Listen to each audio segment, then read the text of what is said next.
What's up, YouTubians? Gary with VW Jawbreaker. Welcome back to another day here in the garage. So today we've got an interesting video to do. Go ahead and bring you in and show you what we're doing here. We've got the chassis here that we've been working on for the 1960 Volksrod Baja Franken Beetle build. And if you have not seen that, I've got a complete playlist on that on my channel. But if you notice, we've got a 25-foot roll here of 1/4-inch tubing. Why are we doing that? Well, the fuel line that runs through the tunnel is rotted out. A couple videos ago, we did a little test to see, and we had a bunch of brake cleaner stuff blow out of this area, so we know that the tube is shot. So, make sure you check out vwjawbreaker.com for all the social, merch, awesome links to other YouTube channels, products, the whole gizmo. Check it out. So if you scour online, check the Samba, things like that, you're going to find a few interesting points when replacing the metal fuel line. It goes here from the back, by the frame horn, by your transmission, all the way through, and comes out up here underneath the front hood, underneath your gas tank. It normally pops up right there. So one important thing to know is that the tube is actually pinched down in place by a couple keepers, metal tabs, whatever. One of them is right over here, just behind the clutch pedal assembly. Another one is a little bit further back in here. And then the third is actually down here underneath your access plate, right down in there. And it's just like a little metal tab clip holding it together. That way it doesn't rattle and stuff in there and cause issues. So of course what we're doing today is able to do with the body on the chassis, body off the chassis. It could be stripped down like this. It doesn't really matter. The biggest thing is getting it done. Now, I have already started frame head repairs underneath in the previous video. So the underside here is actually wide open, and that's what's left of my current one. So of course your car is not going to have the bottom ripped out like that. So the easiest thing to do is come right here through the front, through your access plate hole. That's going to be the easiest way to be able to access it. And essentially what you want to do is get part of your old one out. You don't have to get it all out, but you need to at least get part of it out. And then some people have had really good luck running from the back through your frame head hole right here, up through, and then all the way up, out the front access hole, right, for your shift tube. And then they put a bend in it and bring it back, whoop, grab a pair of needle nose, pop it up through, and then they go and use some zip ties or something inside to help secure it. Other people say it's easiest to go from the front and come to the back. And they'll leave, you know, they'll jack up their engine or something and take this one frame head bolt out and shine a light in there or something so they can help see and look from your access tunnel here underneath your back seat to be able to see exactly which way you need to feed it and all that. My thinking is, since the front of ours is cut out, the easiest thing to do for me would be to start back here, push it forward, and then I can rotate this over, bend it, have it come out, and then trim it to length as I need fit. But first things first, I at least need to get part of this old one out of the way. So let me jump onto that. I know it's been a lot of jibber jabber, but you at least need to know what we're up against here. So let's get to it.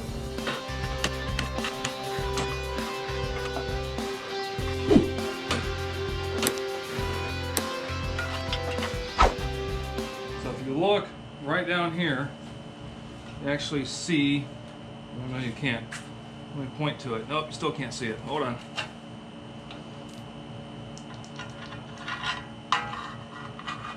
If you look right down there, right there, straight down, right in front of my light, there you go, there's a metal clip that's been welded to this heater control tube, and that's what's holding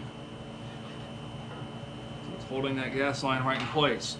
I want to try to get that disconnected so I can bring it out a little bit, trim it, cut it off, and get it out of the way. Kind of my plan anyway.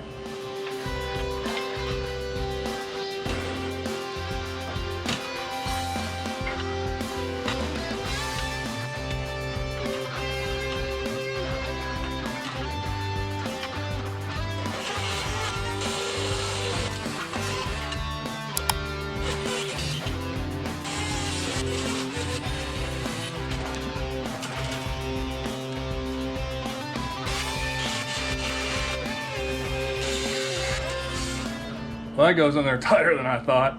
I didn't have any cutoff wheels for my Dremel. Speaking of, do not do any type of cutting if you've recently had fuel in your fuel line. This thing's been empty for 45 bazillion years. I've blown it out. There's no fuel in it. But what I used was basically one of those router bits for metal. Used one of those, was able to get in there. And this is what we have. It is now, there we go, completely cut out.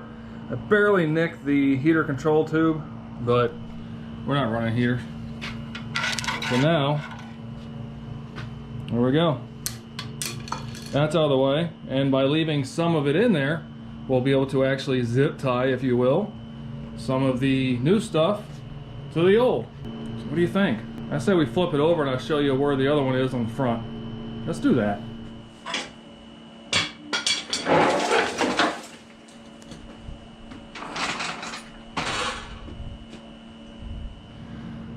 Alright, with the chassis flipped over, again, I'm making repairs to the frame head. So that's why I have access underneath. But if you look, I'll try to get you in there as best I can. Pardon the dirt, but if you look, right up here, this is my old heater control tube, but right up in there, that's where it comes through, and there should be, oh, look at that. Well, there you go. Let me show you. So that is part of the tab that holds it together, and that's my filling. I'd say that's pretty well toasty. Well, now with that out of the way, we can go ahead and really start getting to work on this, getting a new line in. Let's do that. All right, now with the end taped up so you don't get gunk and dirt and grease or whatever else in there, tape up your end, go ahead and stretch out some of your line. We're gonna go ahead and feed it through.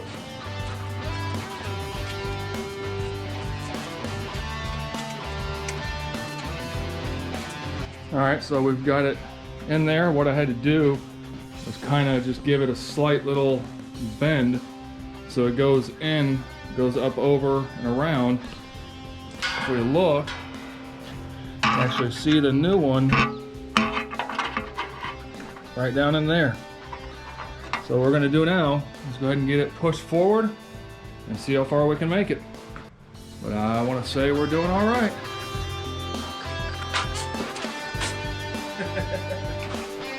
Alright, we're getting there slowly. I found that using a piece of 1x2 lumber to help kind of push it where I needed to go, manipulate it as I push the coil forward. I was able to go through the e-brake hole, but then it just came out the heater control. So we got to back up a little bit, get it down a little bit further, and continue going forward. But we're, what, 3/4 of the way there? Sounds good to me.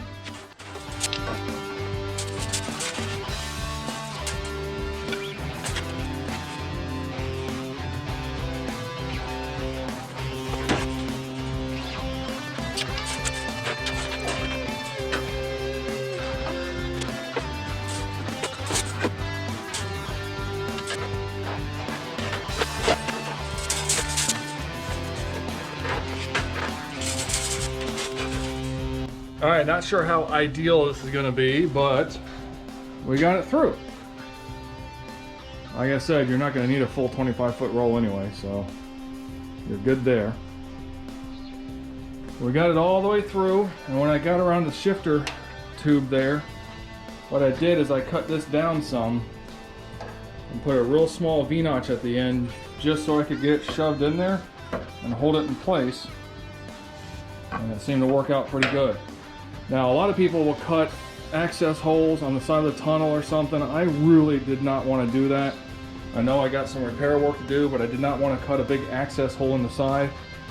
So where we're at right now is we're up in the front frame head. Let me show you. We're actually right up there.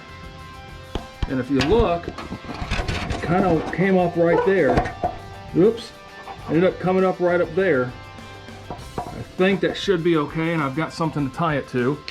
So what we need to do now is take this and put a loop on it. Just kind of pull a little bit more through, put a curve on it so we can get it up through, and we'll call it good.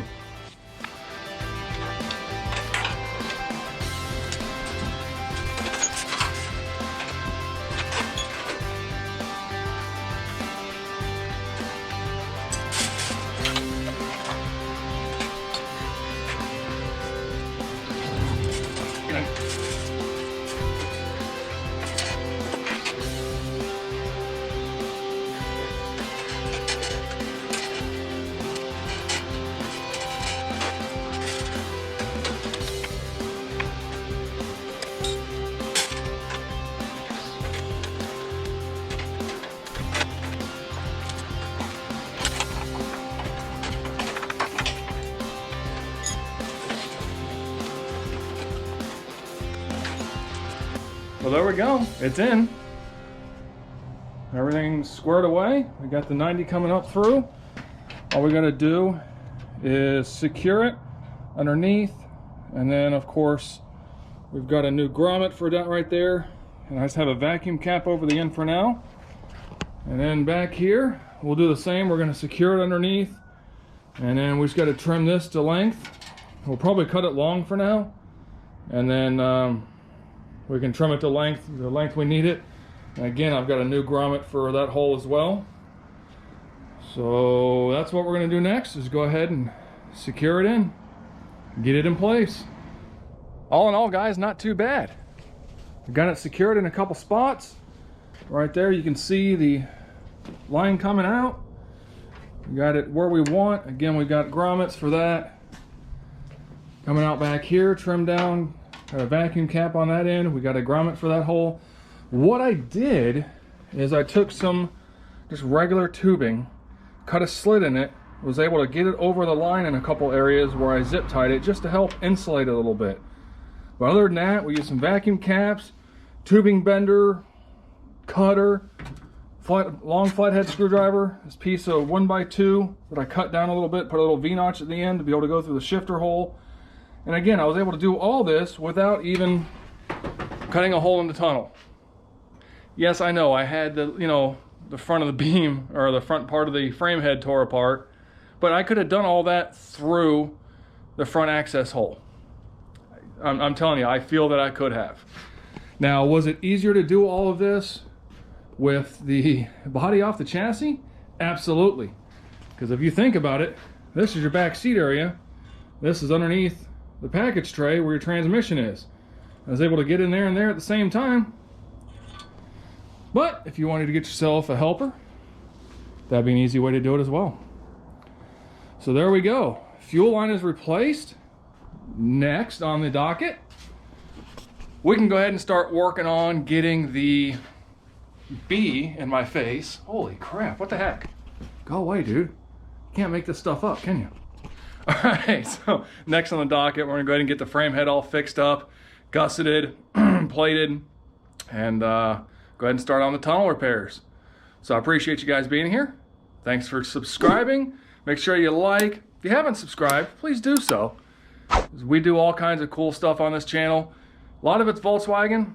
I have a feeling we might be dipping into some other new stuff. Not sure. We got a 60 to build first. So anyway, guys, take care. Till the next time, be kind to one another and be good.